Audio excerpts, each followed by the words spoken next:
Remise du prix Félix Houphouët-Boigny ce mercredi au président français François Hollande à Paris et c'est en présence du président ivoirien Alassane Ouattara. Aujourd'hui, journée mondiale de l'environnement. Thème choisi cette année, penser, manger, préserver. Le message du gouvernement dans votre journal.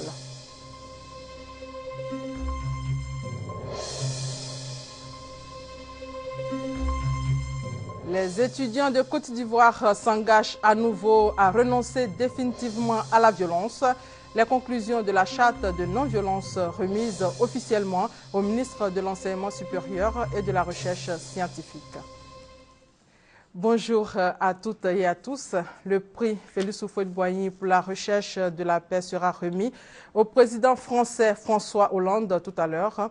François Hollande recevra à l'UNESCO ce prix en récompense de l'intervention française au Mali. Le président ivoirien Alassane Ouattara et le président du PDC-RDA, Henri Konan Bédié, assisteront à la cérémonie. Ce prix, il faut le rappeler, a été créé en 1989. Il honore les personnes vivantes, institutions ou organismes publics ou privés en activité ayant contribué de manière significative à la promotion, à la recherche, à la sauvegarde ou au maintien de la paix. L'historique de ce prix avec Thérèse Tapé-Aubry. Les guerres prenant naissance dans l'esprit des hommes, c'est dans l'esprit de l'homme que doivent être élevées les défenses de la paix. Cette maxime, contenue dans l'acte constitutif de l'UNESCO, fait Félix Houphouët-Boigny en a fait sienne toute sa vie durant. Il est plus facile de faire la guerre que de faire la paix. Et quand le dialogue n'a pas fait l'économie de la guerre, un jour il faudrait bien mettre fin à cette guerre. Il faudrait recourir au dialogue, négociation au dialogue. Mais dans des conditions difficiles, après de destruction de tant de vies humaines, de biens matériels, il y a une citadelle de méfiance qui s'installe, difficile à démolir. C'est pourquoi nous avons préféré, nous, le dialogue que nous considérons comme l'arme des forts. C'est pourquoi l'organisme international a choisi le nom hautement symbolique de cet homme, apôtre de la paix dans l'esprit, dans la parole, dans l'acte, pour désigner la distinction à l'honneur de personnes vivantes, institutions ou organismes publics ou privés, pour leur contribution significative à la promotion, à la recherche, à la sauvegarde ou au maintien de la paix. Nous sommes en 1989. Le prix Félix Houphouët-Boigny pour la recherche de la paix est créé par une résolution parrainée par 120 pays et adoptée par la 25e session générale de la Conférence générale de l'UNESCO. Attribué chaque année, ce prix comprend un chèque de 122 000 €, soit environ 80 500 000 francs CFA, une médaille en or, un diplôme. Le choix des lauréats est fait par un jury composé de 11 personnalités originaires des 5 continents. Actuellement, le jury est présidé par l'ancien président portugais, Mário Soares. Plusieurs illustres personnalités se sont vues décerner ce prix qui porte le nom du père fondateur de la Côte d'Ivoire moderne. Parmi elles, des Africains, notamment Nelson Mandela, Frédéric de Klerk, Abdoulaye Wade. Dans les autres continents, on retient entre autres Yasser Arafat, Isaac Rabin, Juan Carlos, Jimmy Carter, Lula Ignacio da Silva. Également lauréat du prix Félix Houphouët-Boigny pour la recherche de la paix, des organismes, notamment le Haut Commissariat des Nations Unies pour les réfugiés, la communauté Saint-Egidio, l'Académie de droit de la haie et enfin l'ONG Argentine Grand-Mère de la place 2 mai. Deux personnalités assurent la pérennité du prix Félix Houphouët-Boigny pour la recherche de la paix. Elles ont été désignées par l'apôtre de la paix avant sa disparition, en 1993. Il s'agit de Abdou Diouf, ancien président sénégalais, parrain, et Henri Konan Bédié, ancien président de la République de Côte d'Ivoire, protecteur du prix.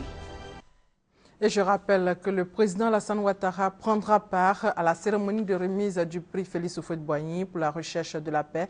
Le chef de l'État a rallié hier la capitale française après 3 jours au Japon.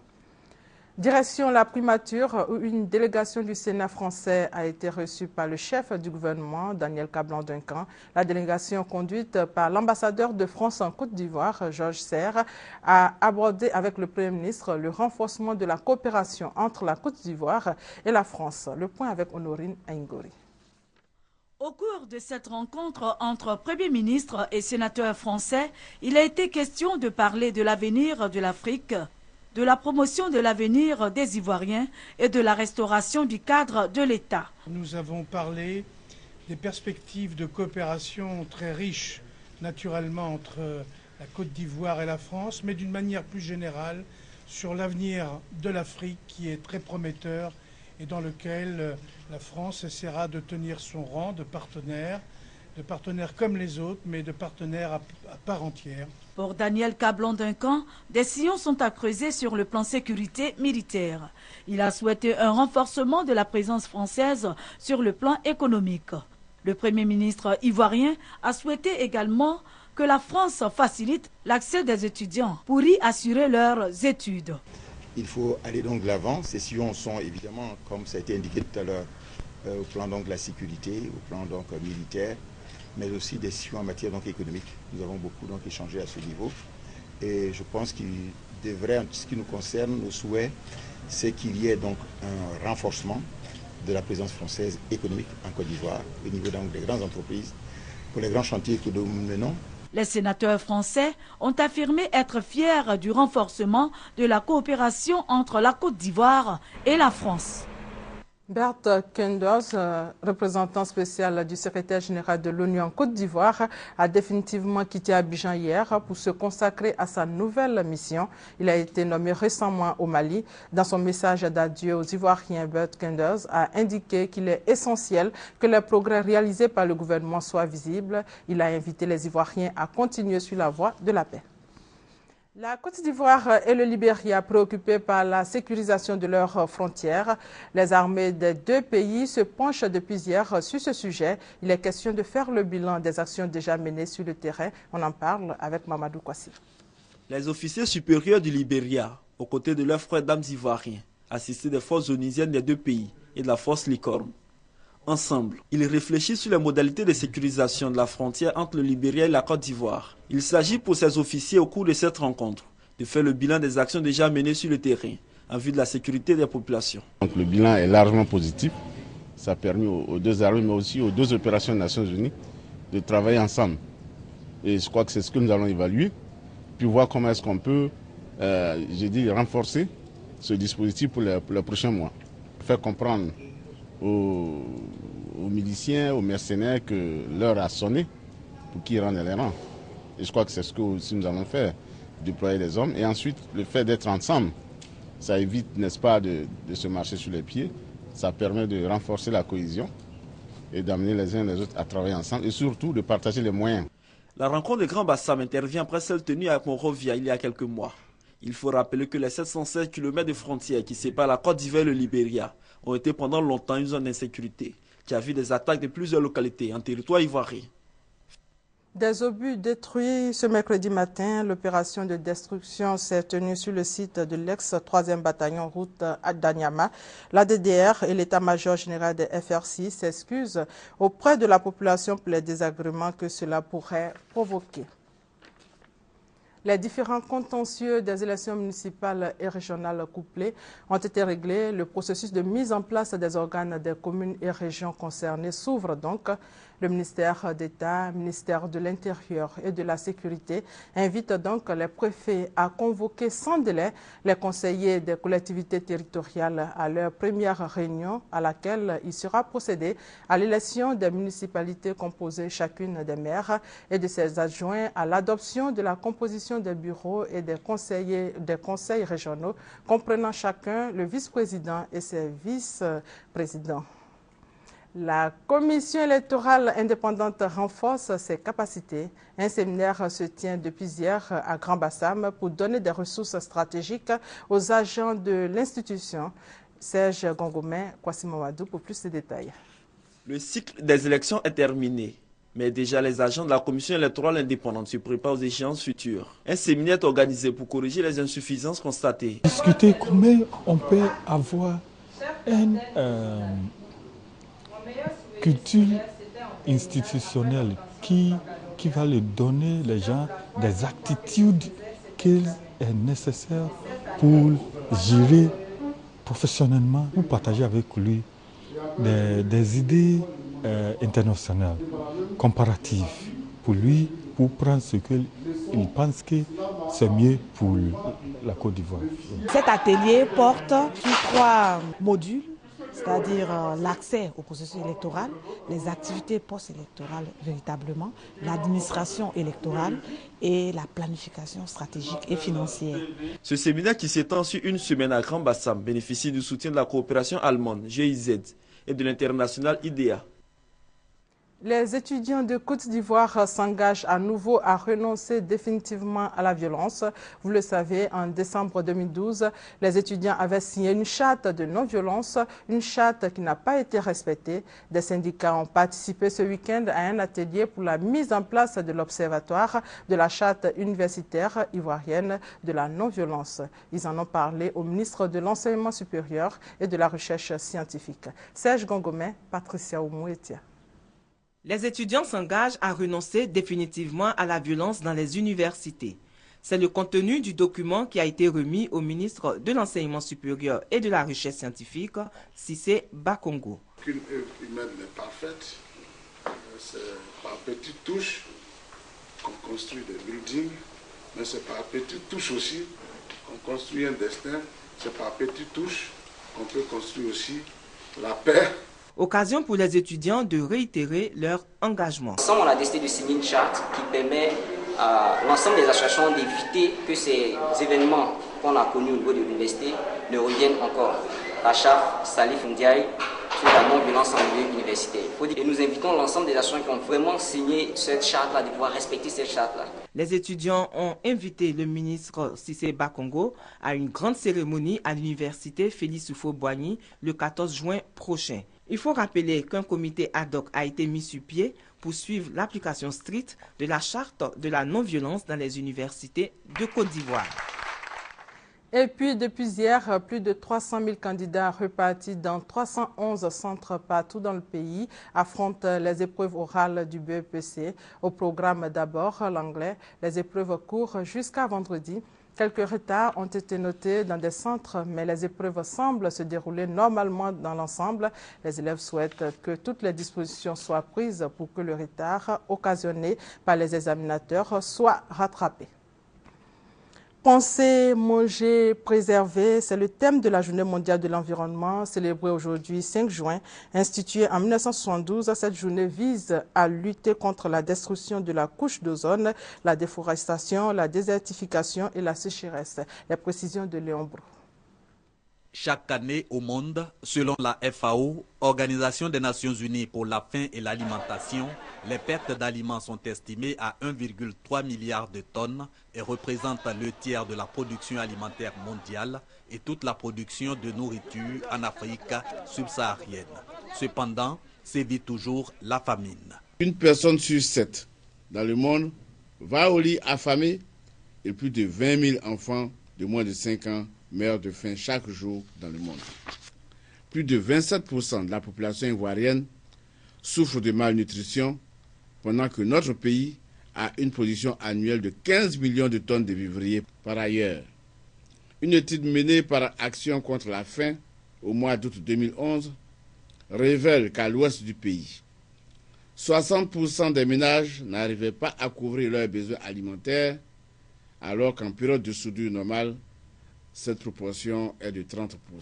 En Côte d'Ivoire également, les déchets alimentaires, c'est le tiers des déchets municipaux. Toute chose qui s'accompagne d'effets négatifs sur l'environnement. Le gouvernement préconise donc un changement de comportement en faveur de la préservation de l'environnement en 3 axes. Penser, manger, préserver. Penser. Repenser à de nouveaux modes ou modèles de production, de transformation et de conservation plus soucieux de la préservation de l'environnement. Ne mangez que ce qui vous est utile pour votre équilibre et pour votre bien-être. Préservez notre environnement et vulgarisez les bonnes pratiques afin de permettre aux générations futures de jouir de nos acquis et de garantir leur avenir. Et puis, dans le cadre de la commémoration de cette journée mondiale de l'environnement, aujourd'hui mercredi, une série d'activités dont un planting d'arbres se déroule derrière le bâtiment de recherche à la faculté des sciences et c'est à l'université Félix Houphouët-Boigny de Cocody. Je vous invite à assister aux journées techniques en entreprise, des journées organisées à l'intention des petites et moyennes entreprises. Le point avec Mamadou Kwasi. Ces journées techniques qui se veulent pérennes viennent accompagner la reprise économique de la Côte d'Ivoire. Elles ont pour objectif également de servir de plateforme d'échange entre les acteurs du bâtiment et ceux de l'industrie en Afrique subsaharienne. Le directeur de l'établissement, Ahmad Sharif Eddine, et le président directeur général du groupe, Abdul Hussein, tous initiateurs de ces journées de rencontres, ont relevé l'intérêt pour les PME de se mettre en adéquation avec les techniques innovantes et de qualité. Louant l'initiative de ces opérateurs économiques qui soutiennent la relance économique de la Côte d'Ivoire, le secrétaire général du ministère du Commerce, Jérôme Gauze, a affirmé que le développement de la Côte d'Ivoire, voulu par le président Alassane Ouattara, passe nécessairement par l'ouverture sur l'extérieur, avec par endroits des signatures de partenariats gagnant-gagnant. Commentaire signé Maïsako. Le Bénet veut être une plateforme d'échange, d'expérience, de transfert, d'expertise et d'accompagnement des administrations publiques et privées. Une formation a été initiée à cet effet. Le point avec Patricia Oumouetia. La crise qu'a traversée la Côte d'Ivoire a eu des conséquences sur les entreprises ivoiriennes. La Chambre de commerce et d'industrie de Côte d'Ivoire estime qu'environ 900 entreprises ont eu des difficultés tant sur le plan économique que sur le plan des ressources humaines. Dans sa mission, le Bureau national d'études techniques et de développement BNET a développé une expertise qu'elle met à disposition des partenaires pour une meilleure relance des activités. On se rend compte qu'effectivement, nous avons plusieurs personnes qui interviennent sur des projets. Ils n'ont pas les outils qu'il faut, ils n'ont pas la maîtrise des projets. Ils arrivent à les monter, à les gérer au mieux, mais en matière d'outils, pour planifier ces projets, à ce niveau-là, il y a toujours un petit problème. Au sortir de cet atelier, les auditeurs estiment avoir acquis des connaissances en management de projets de développement. Je suis chargée donc du retour d'expérience des projets que nous exécutons. Et je le faisais avec des méthodes traditionnelles, à ma manière. Eh bien, je viens de découvrir de nouvelles méthodes beaucoup plus performantes qui m'apporteront un plus. Nous nous rendons compte que nous faisons des projets, nous les suivons certes, mais nous les suivons de façon empirique. Aujourd'hui, avec les méthodes que nous avons reçues, nous allons appliquer les techniques modernes afin de faire évoluer nos projets et les conduire vraiment dans le temps. À l'horizon 2015, le centre de formation du Bénet veut être un centre de renforcement des capacités reconnu en Côte d'Ivoire et en Afrique, spécialisé et certifié en gestion des projets. Dans le domaine de l'agriculture, l'heure est au bilan pour la coopérative agricole de Bango, Copalba. Le président du conseil d'administration de cette structure demande au pouvoir de revoir la marge référentielle sur le prix du kilogramme du cacao, jugé insuffisant par les coopérateurs. Les précisions de Thérèse Tapeyoboué. La Copalba, coopérative agricole Lassina Bango, est une structure agricole qui collecte et commercialise le café cacao dans la localité de Méné-Centre, dans la sous-préfecture de San Pedro. Cette coopérative, qui compte 800 adhérents, vient de faire le bilan de ses activités. La Copalba, au dire de ses responsables, a collecté et commercialisé plus de 1863 tonnes de cacao sur une prévision de 2000 tonnes, ce qui a permis à la coopérative d'engranger un bénéfice de plus de 27 millions pour un chiffre d'affaires de plus d'1 milliard, 500 millions de francs. La Copalba, comme toute structure agricole de l'intérieur du pays, est confrontée au mauvais état des pistes de collecte des produits. Cependant, cette coopérative n'entend pas céder au découragement et compte mieux faire en construisant et en réhabilitant les infrastructures scolaires au profit de sa communauté. Le président du conseil d'administration de la Copalba a profité de cette rencontre pour demander au pouvoir public de revoir à la hausse jusqu'à 80 francs la marge différentielle sur le prix du kilogramme du cacao aux coopérateurs. Dans la région de Biankouma, la coopérative Medeba veut mettre de l'ordre dans la filière café-cacao. Du matériel agricole a été remis aux planteurs après l'assemblée générale de cette coopérative. Regardez. Nous sommes à Blapleu, localité située dans le département de Biankouma. Plus de 1500 âmes vivent là. Blapleu est une zone productrice de café et cacao. Les populations sont toujours à la tâche pour produire plus. C'est justement pour faire le point de leurs activités que Mendeba, entendait en langue Yakuba, ce qui est pour toi, a tenu son assemblée générale. Assemblée générale présidée par le sous-préfet Kwadjo Kourantin, qui a exhorté les planteurs à travailler davantage. À sa suite, le président du conseil d'administration de la coopérative Mendeba, M. Diarra Mamadou, a demandé aux populations de faire de la paix, la réconciliation, leur credo, seul gage de développement. D'ailleurs, le bilan de leurs activités est jugé positif, avec un bénéfice de près de 16 millions de francs CFA. Bilan jugé encourageant par les membres de Mendeba qui ont reçu du matériel pour travailler dans de bonnes conditions. Un don de M. Diarra Mamadou, PCA de la coopérative Mendeba, qui se soucie du bien-être de ses membres et des populations. Une page culture. Les régions du Béquet et du Hambol connaissent leurs représentants à la deuxième édition du Festival national des arts et de la culture en milieu scolaire. La finale régionale de ce festival s'est déroulée au centre culturel Jakaka. Charles Tatou pour plus de détails. La phase régionale de la deuxième édition du Festival national des arts et de la culture en milieu scolaire des régions du Béquet et du Hambol a connu son apothéose. 16 établissements primaires, secondaires et professionnels des deux régions ont participé à cette finale culturelle. À l'issue de ces activités, détecter des talents qui pourront s'insérer dans la vie active. 5 disciplines ont été retenues pour cette finale régionale, à savoir le théâtre, le chant choral, la poésie, la danse traditionnelle et la cuisine. À l'issue de cette compétition, le jury a retenu comme vainqueur l'IEP Coco de Boaké en cuisine, l'EPP Katiola 1A au théâtre, l'EPP Belleville-Nord de Boaké en chant choral et poésie, l'EPP Camp militaire en danse traditionnelle et l'EPP Irdo en dessin. Au secondaire, le lycée Belleville et le collège adventiste TCF et le collège moderne de Dubonnois ont été respectivement classés premiers en cuisine, en théâtre et chant choral, en danse traditionnelle, en dessin et en poésie. Le CAFOP 1 de Boaké, seul établissement professionnel ayant compétit en poésie, a été également retenu par le jury pour participer à la finale nationale du festival culturel en milieu scolaire. Hors de nos frontières, l'état d'urgence prolongé au Mali jusqu'à la veille de la campagne électorale. Le premier tour de la présidentielle est fixé au 28 juillet 2013. Une partie de l'opinion publique s'attendait à voir l'état d'urgence levé. Il a en fait été reconduit à l'issue d'un conseil extraordinaire des ministres qui s'est tenu à Bamako hier. L'état d'urgence interdit les manifestations brillantes de rue. Or, une autre marche prévue vendredi à Bamako visait à réclamer la présence de l'armée malienne à Kidal, localité toujours sous le contrôle du groupe Touareg armé. Les Maliens sont indignés par les exactions du MNLA. Regardez.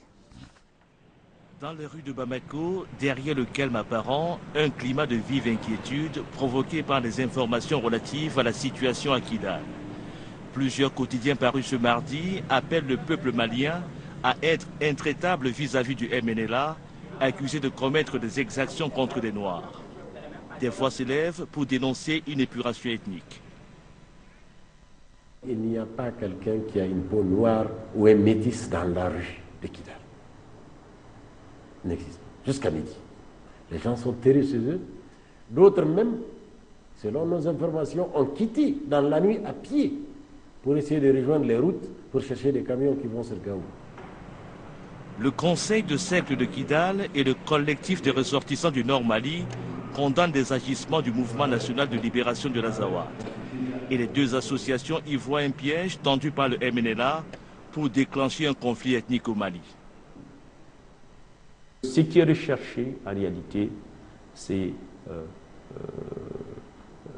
d'entraîner les populations dans les autres villes maliennes à aller vers des représailles, vers un règlement de compte. Je pense que dans la situation actuelle, il faut à tout prix éviter de tomber dans ce piège.